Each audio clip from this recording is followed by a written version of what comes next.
NASA isn't avoiding Venus because they can't go there. It's because everything they send gets erased.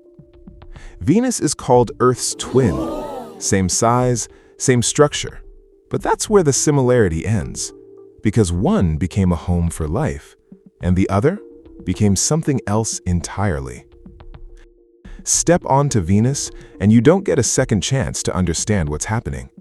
The temperature is around 470 degrees Celsius, hot enough to melt lead, hot enough to turn metal into weakness. And even if you somehow survive the heat, the pressure finishes the job. 90 times Earth's atmosphere. It doesn't press down on you, it crushes you from every direction at once.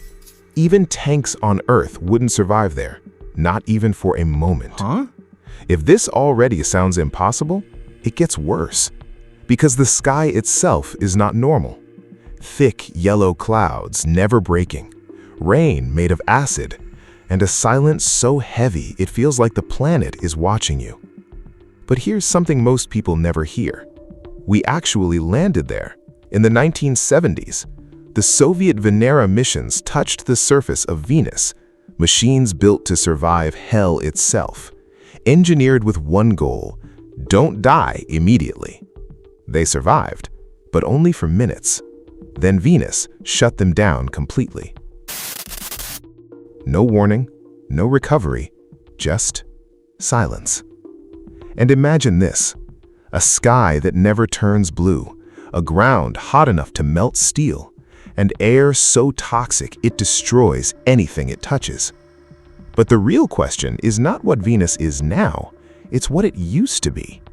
Because scientists believe something shocking, that Venus may have once had oceans, liquid water, and possibly conditions that could support life. So what happened? What turned a world that might have looked like Earth into a planet that destroys everything we send?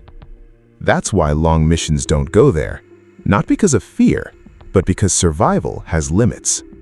Mars is harsh, but Venus is complete destruction.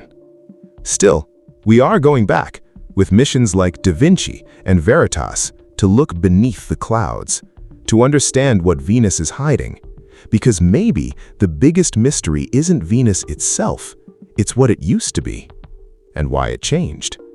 So the next time you look at the night sky, remember this: some planets don't just exist, they warn us. And I warn you to subscribe.